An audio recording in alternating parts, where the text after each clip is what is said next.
The following is a local resident producer's program. The program content is the sole responsibility of the producer and does not necessarily reflect the views or policies of CATV2, Oshkosh Community Media Services, the City of Oshkosh, or Time Warner Cable.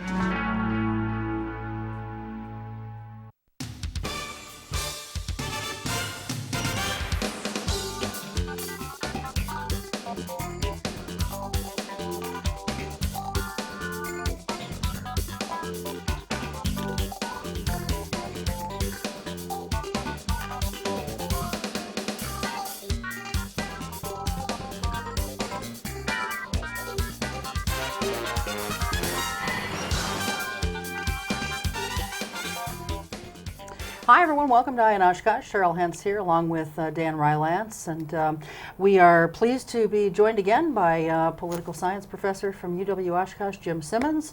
Of course, we just finished with a pretty historic election on the 4th of November, and Dr. Simmons is here to talk about not just the presidential race, but some of the more local races and state races and so forth. So anyway, we're glad you're with us, and we're glad you're with us, Jim. Welcome, Thanks Jim. for being here. Glad to be here. We'll talk about each individual race, but any surprises from your standpoint? In most cases, the election was fairly predictable. Of course, you had a plethora of polls, so this election has been measured and shifted and sorted to a greater extent than any previous election. So there were some surprises, but not too many. Like what surprised you? Well, not locally, but you have a convicted felon in Alaska who's reelected to the Senate. That was a little surprising. You had one state where for the first time where they split the electoral college, it looks like Nebraska, one of the House seats is going to go to Obama now. And the early voting, that reduced the pressure on the polls, so polls were fairly calm, at least in our state and in this area. So you didn't see the long lines that everyone was anticipating. Now, your Hoosier state went for Obama. Did that surprise you? That was shocking. In fact, of all the election night shocks to me, I mean that hadn't happened since 1964, and before that 1936. Right. So that was the one state the polls got it wrong. Okay. Well, one of the probably the closest election around here locally was the Randy Hopper-Jessica King race for the 18th state Senate seat. 180 votes separated these two candidates, and I guess there will be a recount that could take a while, according to our county clerk. Realistically, I know that there were thousands of ballots cast, but realistically, do you think that she's going to be able to, gain 100 and some votes? Both candidates have lawyered up, so Yeah. I'm sure this will be a contentious recount. Otherwise, I will be surprised. And I was actually surprised by the closeness of the race. I mean, you look at the voting record there, and Jessica King did much better than I anticipated she would. And another surprising part of this election was that although Fond du Lac went for McCain, the entire Fox Valley above Fond du Lac went for Obama. And normally you have a falling off. People are presidential voters, and then the vote drops off down ticket. That didn't happen so much.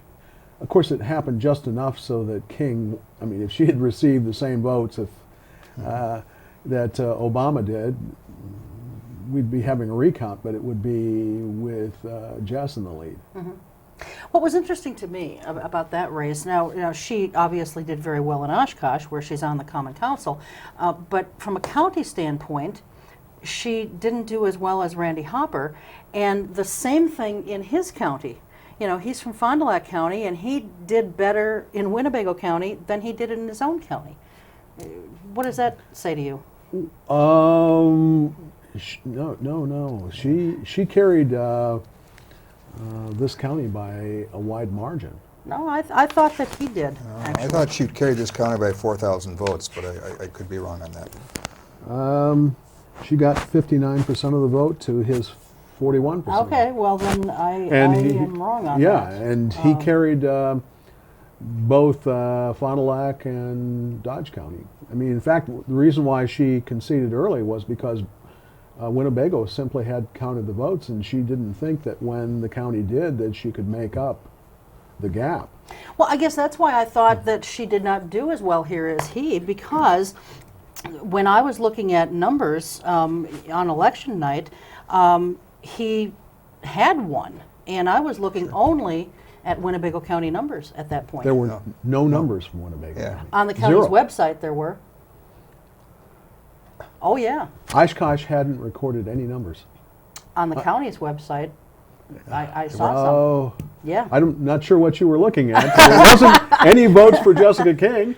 I mean, the fact is that there were no votes at all for Gordon Hentz. He had no idea if he had Oh, won. I didn't see if any so for by- him. No, but for her race, yeah, I kept, but it didn't move. It got to a certain point, and then it didn't move past that. But there were definitely some on the county's website. Yeah. So, in any event, Okay. I guess there weren't any surprises there then for you, other than her He doing as carried well as his. she did. He carried Fond du Lac well, and Okay. Dodge County, and he was up by 5,000 or 6,000. But of course, there was no reporting from Winnebago. So at some point, Mm-hmm. you know, when Winnebago started coming in, then she closed the gap. But she still thought it was too far. But she won the last few wards by such a margin that it came down to Mm-hmm. a few hundred, you know, less than 200 votes. Okay. Go ahead. Statewide on the Democratic Party, could you just touch that? Who controls the state Senate and who controls the Assembly after November 4th? Well, if Hopper does come out of the recount the victor, and voting here is fairly good. There may be a turnover of some votes. You might pick up a few. That's a few too many for you know, the kind of voting that we do in Wisconsin. I mean, it's not impossible. It could happen. But what that means is that the state Senate stays the same. Okay. You know, no change. And that's a couple of Democrats over Republicans? Yeah, Yeah. 18. Yeah, Yeah, okay. they've Just a got a couple. 3-seat Okay. lead. Okay. And some of those Democrats are not always party line voters, and some of them are conservative. So they were really hoping to pick up another seat or two for the Democrats, and they didn't. But they did pick up at least 5 seats in the Assembly, so now the Democrats control both houses of the state legislature. So that is a clear change. A clear change. A clear change, yeah. There's going to be no gridlock. Right. Maybe gridlock between Doyle and the legislature. That could happen, but it's not going to be a Republic- case where you have a case where one house can prevent a budget from being, you know, considered. Does this make Doyle maybe more likely to run for a third term with Democrats? He's claiming he really has no interest in being part of the new Obama administration, but frequently you hear that, and the next day it's announced that the person has a position. So I'm not sure. What is he being speculated with for what position? Nobody has, that I know of, has speculated. There has been some speculation about him taking a position and his lieutenant governor becoming the interim. They haven't been as close as, you know, governors and lieutenant governors can be. She's a bit more liberal than he has been, both Democrats, but so. And the legislature on the Senate side, which was controlled by the Dem, was more liberal than Doyle on some key issues, right? Exactly. Yeah. Even bringing up state health care system, which the governor really didn't want to be part of the budget discussion. So. Let's talk about absentee ballots. The voter clearly, here's an absentee voter person. They That's right. clearly don't want to go to the polls on election day. They want quicker banking service. They want to go and they don't want to stand in line. Okay, I know whether Cheryl is that case, but the point is, voters have really figured this out. We doubled the number of absentee ballots from 04 to 08. My guess is in 2012, 3/4 of the country will be voting by absentee ballots. What does that do to the system? Frankly, in this county and in this state, if you didn't want to stand in line, You should have voted on election day. Oh, absolutely. As it turned out. How long did you stand in line to get your absentee ballot? I didn't. It was mailed to me. Oh, you asked for it to be mailed. Okay. Okay. So- She's smarter than But if you'd gone to City Hall to vote, you would have been standing in a Yeah. long line. Yeah. And you might have gone between floors. Yeah, Yes. that's what I heard. Yes. Go to 1. Or go to 4. Go to 4. Well, I was counting, how many people they were anticipating who were going to be voting early, and then I was thinking that I wasn't actually anticipating the high voter turnout that some people were talking about, because with the polls showing Obama ahead by that margin, I think some Republicans were discouraged. And you saw that across the country, where Republican voting was actually down, either because the race was no longer in doubt, or they weren't that enthusiastic as conservatives about the presidential candidate, or if they're moderate Republicans, they weren't that enthusiastic about their vice presidential candidate. Yeah. Just for fact, city voters in Oshkosh cast 8,264 absentee ballots, or 24.8% of all ballots cast on Tuesday. Yeah, that's a huge number. Not as high as some states, but it's impressive. Yeah, well, double for what it was in '04. So the logjam was that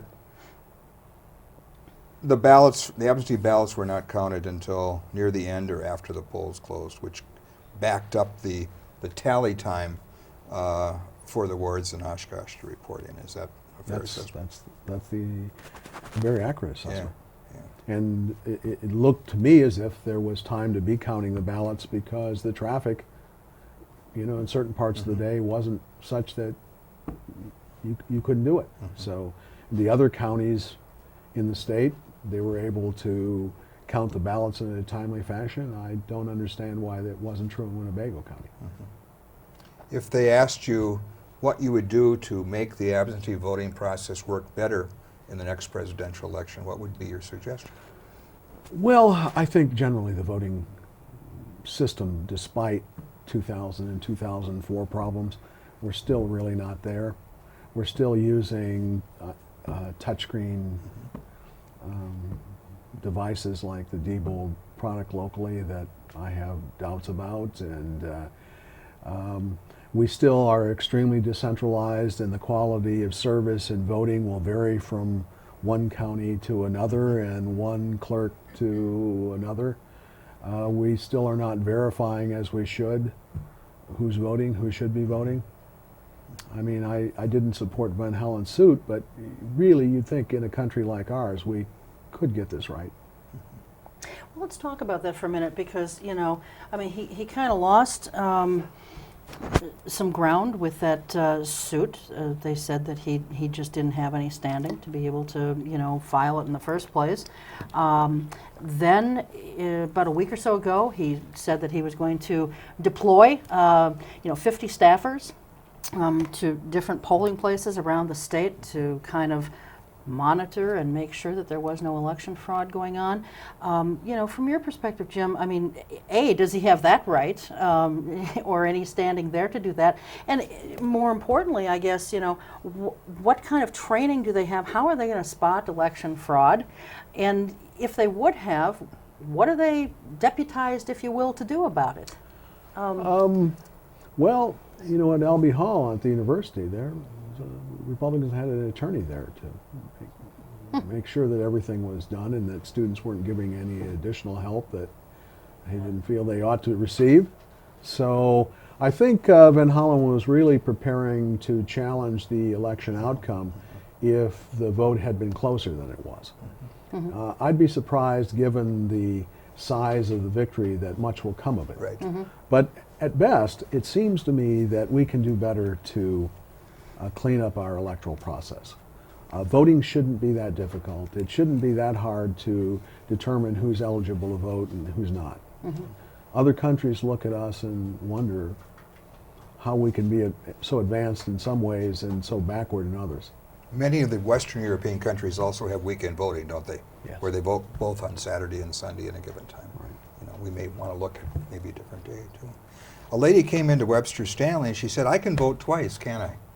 And I said, "How are you going to do that?" "Well," she said, I voted absentee, And she said, I bet if I went over there and voted right now, you'd count that vote and you'd count my absentee ballot. And I said, go ahead and try it. Because what will happen is, if you vote physically right now, we will put a number after your name. And so when we do the absentee ballots later in the day, we won't count your ballot twice. She said, are you sure about that? Isn't that what happens in Milwaukee all the time? And I said, I don't know, but I said, I don't think that will work. Well, she said, I'm kind of relieved. And she left.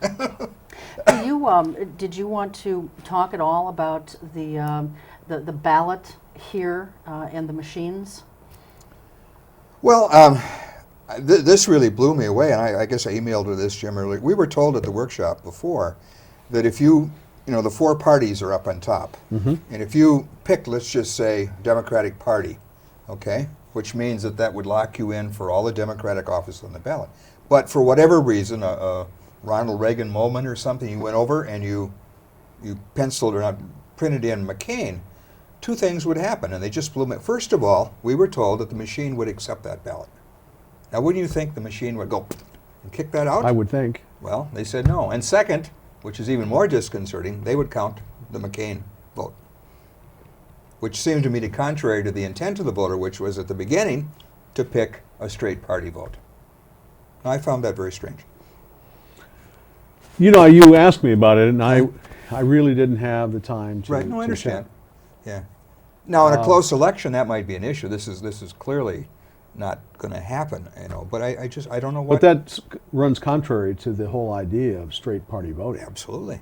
And you would think that electronically, it would be set to It should kick have been that kicked back. back. Absolutely. Well, and why would it just be happening here and not in other counties? Yeah. I mean, I've talked to people from, you know, who Yeah. work in polling places elsewhere, and that clearly doesn't happen there. Yeah. It But- could be the quality of the, you know, I don't know. the advice that you were getting from your. Yeah.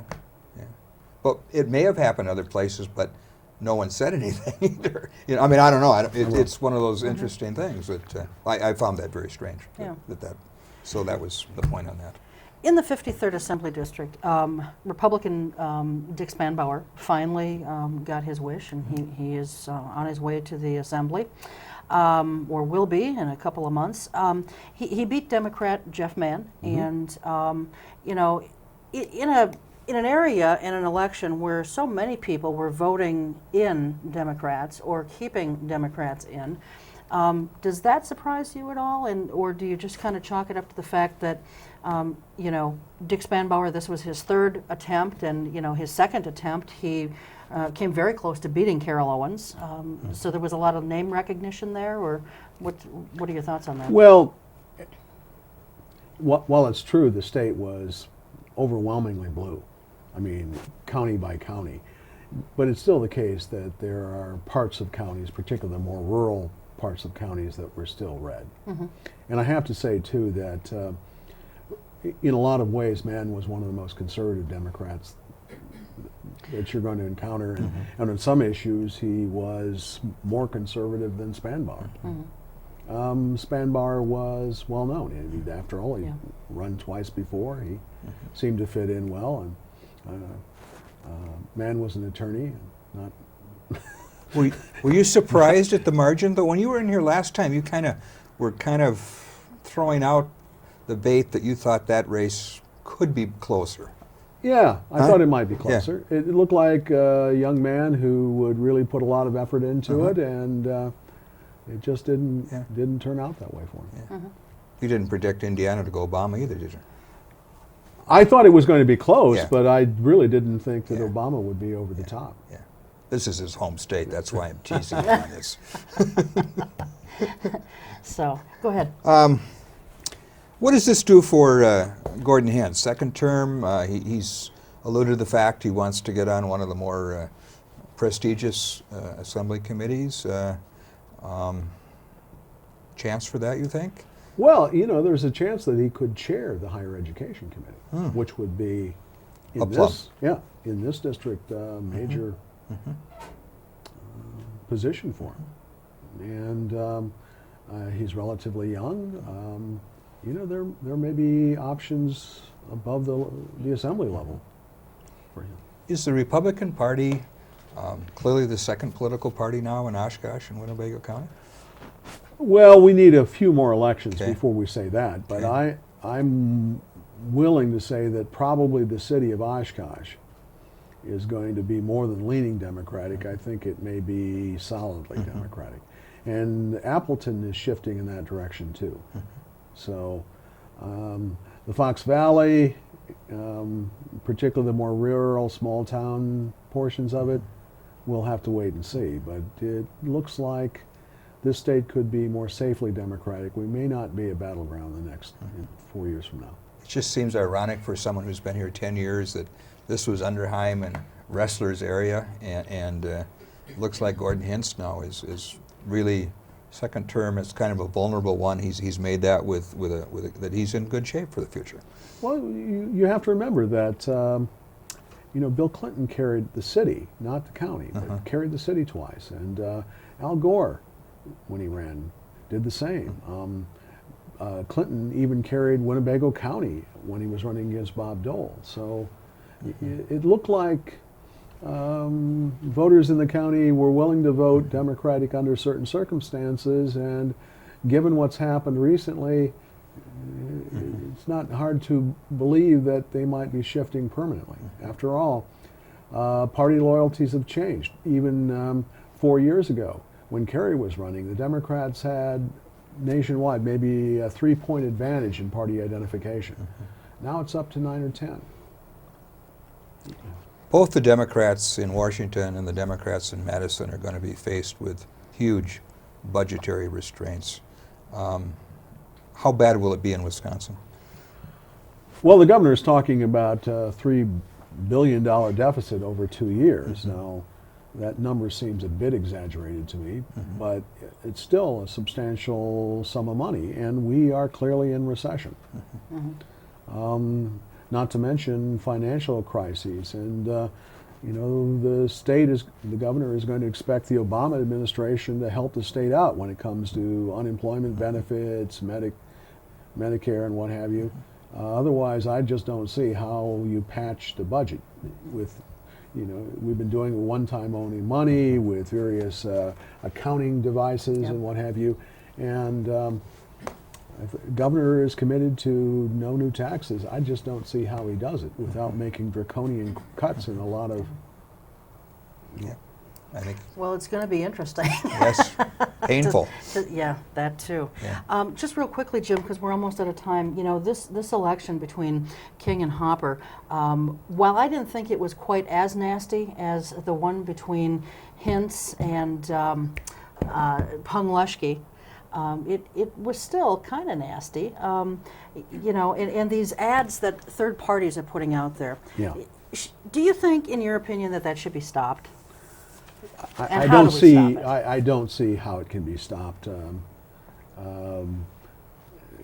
The courts are not friendly to the idea that speech when you're not, endorsing a candidate. They're going to be spending this kind of money, and I agree with you. On the one side, there were the push polls that either the Hopper or some independent groups associated with the Hopper campaign were running. And then on the other side, there were the Randy doesn't pay his taxes on time, or he hasn't paid his income taxes in years. That was negative, and it came at the end when there's very little chance to respond to it. Well, I think we should also be able to get our phone numbers on a do not call list for these robot calls too. Yeah, and it says unknown caller only, Yeah. which I think is really not good. Yeah. So, well, thanks very much. Thanks, we appreciate Jim. it. As We're going always. to take a very short break. When we come back, we'll be joined by two fine folks from the American Red Cross, this local chapter. We'll be right back. We just escaped. I escaped By foot. and ran across a border. I couldn't practice my religion. I was put to work in the forced labor camps. If I stay in Cambodia, I would have been dead by now. If you think differently, then you're an enemy. If you know how to read and write, you're dead. You speak your mind, you're dead. The only way to express what I wanted to do was to get out. I got to the country when I was about 14 years old. I was 20. I was 24. I came here with nothing. No money, no English. America stood for freedom, it stands for freedom, and that's what all my generation, young generation, wanted to be there. For the first time, I felt like I have a right to be on this earth. Here, you can do whatever you want to do. I love my life here. I feel at home. I'm free to do what I want. Freedom to me means my life.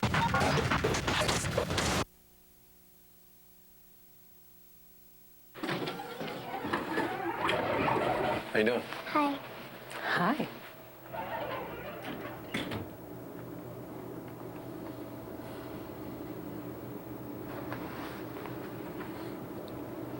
Have a nice day. You too. Thanks. If only child abuse were this easy to recognize. If you even suspect abuse, call 1-800-4-A-CHILD. All calls are anonymous and confidential. Trust your instincts. Poor nutrition today will increase Sarah's chances of anemia, add to her healthcare costs, sick days, even stunt her ability to learn. And the thing is, Sarah's not even born yet. Get proper nutrition before it's too late.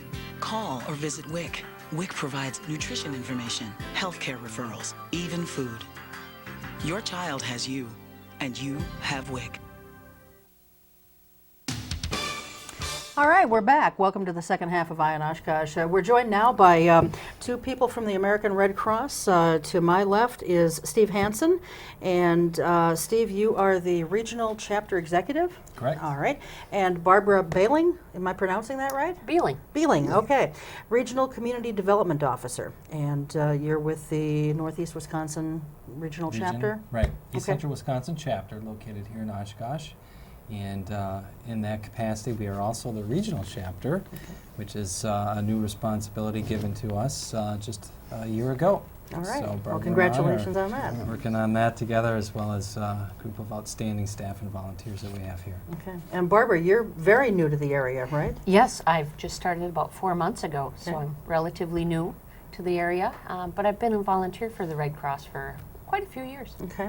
Well, I know kind of what precipitated your being here tonight was the fact that you just moved into a new facility, about a week or so ago as we tape this. Gotcha. Okay. We're not Actually, about a week or so ago Right. as this airs. Feeling like we just moved today. Yeah. Okay. We're kind of in a Gotcha. time warp here. Absolutely. So about a week ago, as we're showing this, you moved. Early November is when you actually moved Right, into a new right. facility. And I was reading in the newspaper that you had certain needs for your new facility, and so we want to talk about why the need for a new facility, I guess, first of all. So whoever wants to field that one. Well, the organization has been around for almost 100 years here in the Oshkosh area. And as you know, in order to stay relevant in any community, continue to provide good quality services to an expanding community, you need to take a look at your own organization once in a while and make sure you're doing the right things. And that's pretty much what we did in this case. You know, the regional capacity now that we have to serve this area really had a tremendous impact on determining where we needed to locate our facilities, and accessibility, both from a volunteer standpoint, being able to come to the building and provide service to do what they do, which is so important for the organization here in Oshkosh, but then also from a regional standpoint. We're dealing with a limited number of resources. Everyone has those struggles. Oh, yeah. And therefore, we're the cog in the wheel now within the region, and we're coordinating services all the way up to Iron Mountain and down to Fond du Lac. And therefore, we have to be accessible to the 6 chapters that are within the region, and being right along that Highway 41 corridor. Any business can tell you, that's the ideal place really to be. So from a very global standpoint, and the ability to bring resources in and out, that facility will be able to do that for us, not only now, but in the future as well. And we are thinking about what we need down the road. The other thing that we looked at was that, whenever you move your facilities, you say to yourself, what sort of impact is that going to have on the clients that you're currently serving? And we have some dramatically important services that we provide to this community that serve, a population that really just needs a hand up. And we do that through our community services programs. One's called Bridges. It's been pretty high-profile program doing great things in the community for at least 10 years. We provide emergency assistance to people who are just struggling, having a tough time. And we looked at a program like that, and we said, boy, if we move our facility, what sort of impact is that going to have on our clientele? So we were very cognizant of doing that and said, you know, this is probably going to improve accessibility even for a population like that, knowing that 95% of the people that come to us through that program drive there or they can take a bus. So we made sure that our facility was on a bus route as well. We also looked at another program such as, let's take a babysitting class, okay? Our youth need a good, clean, quality, accessible facility to come to and take trainings such as our babysitting courses. So this facility provides that type of opportunity as well. One thing we may even do at this facility down the road is be able to host blood drives also. And right now in a training area it's probably not quite large enough. We could do an emergency blood drive for a smaller number of folks, maybe 40 or 50 pints of blood that we could collect over a 3 or 4 hour time period, so it wouldn't be a big fixed ongoing site. But maybe down the road the building has that potential to do that for us as well. We're a multi-service organization, and therefore we've got a lot of programs that we need to take a look at to make sure that we're doing the best job we can in the community, and we think we've done that with this facility. We were really able to get a nice price, a nice lease price on the suites that we have there as well. So. And you're located at 515 South Washburn Street, Suite 201, it looks like. We're on the second floor, so you know, the next time the floods come, we should be you're all in good right. shape. We're So high and dry, hopefully, 515 this time. South Washburn. Maybe. What is that closest to? It's right next door to the fire department. Okay. And also the water tower. Okay. So those are two of our popular landmarks. So those are some landmarks for people to look for. So what, as you move into this new facility now, you've kind of got a better handle on what you may need and don't need. What are some of your needs right now? You know, we really don't ask for much at the Red Cross, just your time, your blood, and your money. And that's about it. So, you know, right? In all seriousness, volunteers are really, they're the driving force behind the organization. They still are, you know, at least 95% of our workforce, and if we don't have them at the local level, supporting the organization, teaching our classes, working in the office, doing a variety of different things, and of course going out on national disasters, we really don't have an organization serving the American people. So we need volunteers, and we encourage communities here to give the Red Cross a call. And we provide excellent training opportunities. We make sure you're good and ready to go before we put you out there and put folks to work. So that's vitally important. The blood supply, we're always in need of blood. You know, you hear that over and over again, but that's so true. You know, with every one donation, a person has the ability to save up to 3 lives. So again, we're not hosting those blood drives yet at this facility, but there's opportunities in the community to do that. And then if I can just mention about the fundraising part of the organization, we have been through one of the most challenging years in a long, long time. You know, it's maybe not like a Katrina year or a 9/11 year in terms of the media attention, but these large disasters, the California fires, the hurricanes in the south, the flooding up here, have caused the organization to be in, I'll just be completely honest, financial challenges throughout the entire organization. We have a $100 million, if you could imagine that number, campaign going on as we speak nationally to replenish the National Disaster Relief Fund to guarantee that the American Red Cross will continue to be there for the single-family fire all the way up to that huge, humongous national disaster that affects, you know, millions of people. So we have some financial challenges, and we encourage the American public, particularly as we move on into the holiday season, the season of giving, that they consider the American Red Cross in their giving plans. Okay, so these things, when this article first appeared in the paper, I know that it said that you were looking for audio-visual equipment, you know, projectors and TVs, things like that, office furnishings, appliances, including a dishwasher, a small refrigerator, a washer and dryer. Yeah. You've got those things. We're going to I'm open a assuming. small retail store. You've got those things now, right? So you don't. We're still working on those. In fact, Okay, so those are things Barbara's, that you still need then. Barbara's the queen of in-kind donations, so I'm going Okay. to turn this over to her and All let right. her talk a little bit Okay. about that. We still do need some of those items, Okay. and what would really be great is that if there were some companies or some individuals that could either donate the equipment, whether it is new, ideally new, so that way we can make sure it fits in the space, things are energy efficient, and you know, it's functioning well. You know, it's great to receive donations, but if it's broken, then it becomes a cost center for us as well. And then you got to pay to dispose of it if you can't fix it. Exactly, exactly. Just real briefly, you know, you mentioned Katrina and big disasters like that. Out of curiosity, were you folks called on at all during the flooding here in June? Absolutely, Okay. sure. In fact, it reminds me of the evening, not the first wave of rainstorms that came through on that Tuesday, but the second wave that came through on that Thursday evening.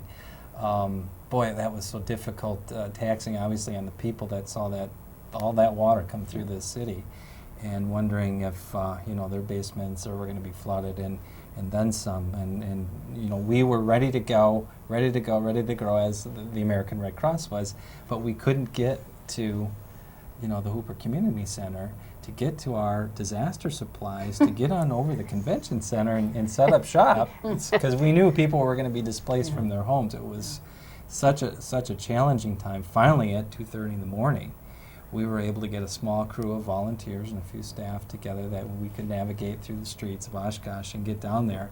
And we literally waded through 2 feet of water in the basement of that property to pull out equipment and supplies and load them up and take them on over the convention center. And what a great effort that was. The city of Oshkosh, the county of Winnebago. It really takes a team effort to be able to help people in such a traumatic situation. And we all came together, and we set that convention center up, and food and water came in from Walmart up in Neenah, and we had cots and blankets set up, and well, we had I think almost 40 people that night that were literally displaced from their home.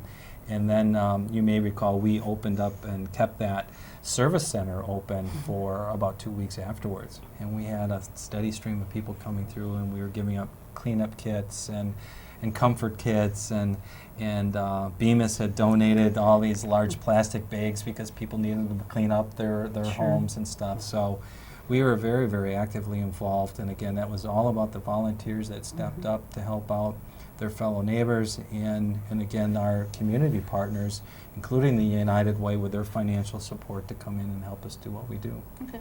Can we go budget just a little bit to give our viewers, what would be your operating budget for 2008? Good question. Roughly $1.2 million. Okay. And that's pretty well divided up between 3 program areas, Okay. 3 or 4 program areas. We have our disaster services program. We have our community services that we mentioned just a little bit, the Bridges program, the medical supply program. We run a small transportation program where we utilize volunteers to take individuals to their medical appointments, so on and so forth. And then we have our health and safety training program, our preparedness program, where we're out there teaching CPR, first aid, water safety. So generally speaking, our $1.2 million budget just for the East Central Wisconsin chapter is divided up amongst those 3 different program areas. You're a recipient of United Way money. How much do you receive from them? We receive roughly 15% of our Okay. budget from United Way, and, Okay. and we're a typical scenario in most communities across the country where we've seen the percentage of a Red Cross budget declining over the years in terms of percentage. Now, that's not necessarily a reflection of declining United Way dollars, but just a reflection of a growing budget very often based on increased services that your Red Cross is providing locally. We're very strong partners with the United Way. How many paid employees do you have? We have, well, in our new facility, we have 9 going Okay. to that, and that's 5 or 9 FTEs. Okay. And then we've got an office in Waupaca. We've got 2 full-time staff there as well. We have our Iron Mountain, Michigan office, a half-time person out there as well. So we've got So your 11, operating 12. budget for 9 will be bigger because of the largeness of the area, or have you always had this area? We will not consolidate budgets Okay. with the other 5 chapters as we speak right Okay. now. What we're doing is sort of a work in progress, and rather than take one huge significant step where it's a complete consolidation of budgets and operations, instead we're looking at opportunities where we can work together to actually decrease some of the back office functions that we have, and therefore decrease expenses and just make us that much more efficient. But as a region, we have a strategic plan. We have some regional infrastructure investment dollars that are coming to us that are allowing us to pick and choose areas that we can be most effective and really streamline our operation. One example of regionalization is we have a regional media list. You know, the way that the Red Cross communicated to the public has really been quite dysfunctional, particularly in an area like this where you've got media markets crossing all over the place. Well, that was one of the first things that we identified was we need to be able to communicate with the media with one voice, with one message, and that really becomes very important in times of disaster when we're trying to tell people where they can go for help. Well, this is where the shelters are, so on and so forth. So we've created one regional media list, and a lot of our press releases go out across, you know, all media lines. That's just one example. Another example is we've created a disaster supply inventory throughout the region. So we know where every cot and every blanket and every comfort kit is throughout the entire area. This is a research question. Sure. Okay. How long do you keep your disaster records, and are they accessible? If a researcher wanted to study the flood in Oshkosh this summer, would your records be open to allow a researcher to do that? Not the casework files, because Okay. there's some confidentiality in terms of you and I are sitting down, you're a flood victim, you come in and we provide assistance to you. There's a file that's created that's confidential, as you would imagine, but in terms of some of the other activity that we're involved with, the stories that the volunteers have about their experience, other historical things that we gather would be available. In fact, during the move, we found all these archives. We found archives that went back into the 1940s about the work of the Red Cross. What'd you do? Better not. Did you dispose of those old They're in ones? scrapbooks. We've got them. Oh, you do? That's a Took 'em right on wonderful over. You record. should Yeah. Come on over and take a look. And Barbara and I were talking about this. It was like, you know, some things change so much, but then sometimes things change so little, because you saw a lot of the same programs that we're doing right now, just a slightly different name, doing it a slightly different way, but a lot of it is people need help. They're rough times. There's been a disaster. Let's get some fundraising going. Let's bring the funds in. Let's recruit the volunteers, and let's go out and help. It's the same concept as it So was. research opportunities for someone would exist, particularly with those scraps going way back, huh? Absolutely. In fact, you may know Eileen Leanweber. I do She's not. a board of director member for us, and she has just put together a historical piece on the American Red Cross. She has a vast interest in the work of the nurse, nursing profession within the American Red Cross historically, and she's just put together some things. If you That's have a an interest local in history that. of activities here, or abroad? Some of it is, Okay. and then it goes broader as well. She's got some strong connections that go up through the national organization. Very Sure. interesting. Yeah. One of the things that I've noticed about the Red Cross in my years of being a reporter is, you know, when there would be things like apartment fires or house fires, things like that, the Red Cross, and I can also tell you that as a kid, our house was hit by a tornado, and the Red Cross stepped in there. So it's not just about providing, you know, assistance in great disaster that affects a lot of people, or, you know, replenishing blood supplies and what have you.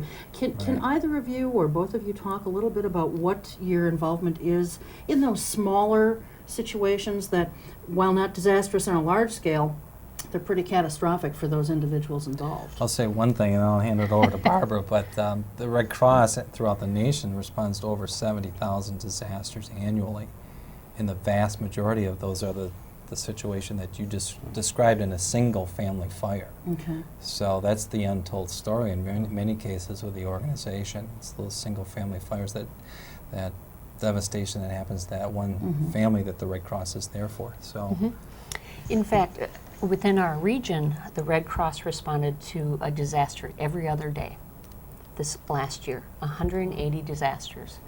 And sadly, 90% of those were house fires, house and apartment fires, most of which can be prevented. And that's the sad portion, is that they can be prevented. And so we're trying to spread the educational message of how to prevent home fires. And we have a saying that when the fire's out, the Red Cross rushes in, because we're there providing emotional support. We can provide shelter. We can provide some funding for them, medications. When you're running out of your house when it's burning, you don't think of grabbing your medication, so we can help a family with that.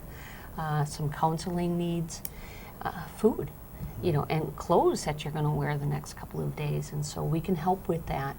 And we're there as soon as possible. Often we're called at the same time as the fire department. And so our volunteers and some of our paid staff, we leave the dinner table and we get out of bed at 2 in the morning and we rush in, and they're unsung heroes. Well, it's a very noble thing that you folks are doing, and you talk about preventing fires. We've talked about this with the fire department folks when they've been on in the past, but one that I remember in particular, and it's such a simple thing, but people don't think about it. There was a house fire, I think it was up in the Neenah Menasha area. Someone had done something as simple as leaving their clothes dryer running when they left for work. And something happened that, I don't recall if it shorted out or there was something electrical, and it pretty much destroyed the house. There can also be spontaneous combustion that happens with nearly dry clothes and towels, or clothes and towels that are dry because of the grease particulates, and that will actually, they'll spontaneously combust, and they can burn your house down. Yeah, unbelievable. What are some of the other things that you folks do, and then we want to move into the first aid portion, and we've got a table of all kinds of show and tell stuff set up that we'll get to in a moment or two, but what are some of the other things that you do? Go ahead. Okay.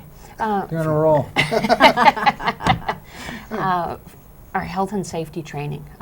We urge people to get trained, whether it's first aid, CPR, AED use. That's in your home. We recommend one person in every home is trained, as well as one person in every business on every floor. And so they can provide the assistance immediately until the emergency teams arrive as well. For instance, if you are going into cardiac arrest, your chances of survival drop 10% for every minute. And so if someone is there and can provide that initial CPR or use an AED, your chance of survival is much higher. And that's a well-known program. And through the Valley, we provided over 60,000 trainees this last year, and just in our area here it was over 14,000. Wow. Yep. Unbelievable. Should we move into the, we're down to about 10 minutes here, so why don't we move into the first aid items that you have here, and we know that in order to reach over there you've got to disconnect from your microphone, so if you want to just kind of hold that up, Steve. I sure will. You so got it. So that we can try and pick her up a little bit on mic. Why don't you go ahead, Mary Helen will kind of take over here and show us what you've got there, Barbara. There are a couple of things here, from first aid kits to emergency preparedness. From a first aid kit standpoint, we have the typical first aid kit for cuts, burns, scratches, sprains, ice packs, etc. And there are also kits for your pets. Pet care is a very popular topic, and these items are all available over at the Red Cross office for purchase. And this is one of my favorite little kits. It's actually the Road Hazard Kit. And especially as the winter time is coming upon us, there's an emergency flasher blankets, batteries, for your flashlight, some little tools, gloves. But as it's getting colder, it's very important that people have warm boots, hats, scarves, items such as that to prevent hypothermia if you would be stuck out in the snow and on the side of the road. So those are important items. And this kit, this is a 2-day emergency preparedness kit. And with this kit comes a variety of elements such as drinking water. One of the things that we recommend is 1 gallon of water per person per day. And so that's very important. First aid kits, there's some emergency blankets, batteries, ponchos, light sticks, even a whistle. If you are trapped in your home, a whistle can notify if a passerby is walking by that you need help. So this is a very important, simple little toy, but it might be a life-saving tool. As well as then we highly recommend people have weather radios. So you know if there's a tornado warning, a watch, etc. And so you can take the proper steps to be a little safer. So these are kits that we have down at the Red Cross office, or they can also be ordered at redcross.org. And also on redcross.org are lists of items that you should have in your home to make it a little safer. And if you need to be in your home for a number of days, then you'll be a little more comfortable as well. So that's what we have. Alrighty, so redcross.org is where they can go to find out more information. They can get that list of things that they need. They can purchase them, or they can purchase them at your office at 515 South Washburn. They can. Now, you know, that 2-day survival kit, Barbara, in what kind of an instance would someone need that? For instance, if your power goes out, okay. If there is a chemical instance in which you need to what we call shelter in place, where it's safer to stay in your home than to go outside. You know, some simple things will just make it a little more comfortable for you. And then within your house, having a few tools, some food, whether it would be canned, that you could eat without cooking. Again, if you lose your power. Those are all items that will just, it'll make it a little easier for you to spend a few days until professional help arrives or the all clear signal is given. What about if you're, and this probably doesn't happen to a lot of folks, but you always hear, especially in winter, about people, you know, traveling to remote areas where there can be landslides, you know, avalanches, any kind of snow type emergencies. There was that family, was it last year, I guess, where they got stranded and not a good situation. Would something like that work if you're out in very inclement weather on a trip or whatever? And they took a wrong turn in this case. It was in the Northwest someplace. Yeah. They took a wrong turn. And they left their vehicle as well. They did. They did. They left their vehicle. That's the ultimate no-no. Or he did, I think. The kids and wife stayed behind. But he died. Yes. Yep. And so like in that kit, there's a weather blanket. It's actually a unique blanket that you can wrap around and it can help keep you warm, but you know, especially, you know, to have warm boots and hats and scarves, and you know, I have a blanket in my car, and some people will even put a candle, or you know, they're always dangerous, but they can actually throw off a lot of heat, which would keep you a little warmer. I actually, you know, I prepare for the worst. I actually keep a shovel in my car in the winter because, you know, if you slide off the road, especially in an area where, you know, you've got deep snowbanks or whatever, you may get stuck. And yeah, you know, you're not going to die out there necessarily, but it could be exactly. You can kind of dig your way out. So, go ahead, Dan. I'm not sure what I want to ask here. Any other activities?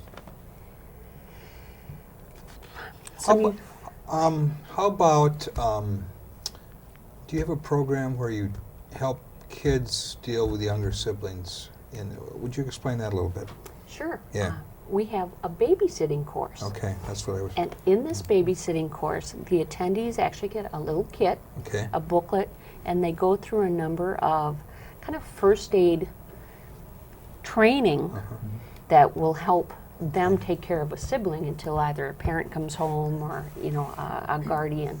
And so there is a course designed specifically for kids, and I believe the age is about 8 to 13. Yeah, and 11 is, Yep. is a popular age there, right? It's actually one of our most popular classes. Okay. You know, kids just love it, and parents love it. In fact, those kids can take that course, and they can take, you know, a $3, you know, an hour wage up to $4 or $5 with that Red Cross babysitting certificate. So. It really does stand for something. It shows that the child takes their responsibility seriously. They're willing to go in and take that 8-hour program and walk away ready to you know, watch children. Yep. CPR training, swimming certification, you're still doing that? Absolutely. Yeah, We're those still must be doing those. popular programs. Very, very much Yeah, so, yeah. right. And now with the introduction of the AED, you know, 4 or 5 years ago, that really took citizen bystander CPR up to a new level because it put that piece of equipment out into the community, and with a basic CPR class followed by a couple-hour training on how to use the AED. Really, it's so simple to learn how, and just think about those AEDs that will become as commonplace as fire extinguishers hanging from the wall. It won't be too far down the road, and we'll save a lot of lives with those out there. You also, from time to time, do a pet first aid course, which I took probably about, I don't know, about 6 or 7 years ago, and it was a nominally priced course. I think it was maybe $10 at the time, $15, something like that. And then you also offered for sale a pet first aid book. And so the two in concert with each other, I thought were very, very interesting. Yeah, in fact, and helpful. There are even pet mannequins, so you can learn pet Well, that's CPR. something new. I may have to take it again. Oh, go back for that. Mouth to snout breathing, for sure, right? That's good. And that is a class that is offered in the Valley as well. And what is interesting about that is that class is often offered in the fall. Actually, there was a course just in Green Bay on that, as well as a wilderness survival course. You know, with all the reality shows of you know, living in the woods, there's actually a course on wilderness safety and survival. But I wanted to go back to the babysitting course just one moment, if I could. And one of the fascinating aspects of that is that's a course that we can go out and teach, and there's a number of civic groups that may be great customers for that, whether it would be the Girl Scouts, the Boy Scouts, 4-H. And so that's a program that we can come out to a group, teach the group as a whole, they can become certified, and there's a win-win partnership there. All right, excellent. Well, thank you both so very, very much for being here. It's been Good luck in very your new enlightening. move, Thank you so And, much. Appreciate it. you know, as things evolve within your organization and things change, we will have you back for sure. So, Great. Thank you. redcross.org is where to go on the internet to check out the products that they have, or you can stop by their offices at 515 South Washburn. Thanks again for being here. Thank you. And thanks to the crew and to all of you at home. We'll see you next time. Until then, take good care. Keep your eye on us. We've got our eye on Oshkosh.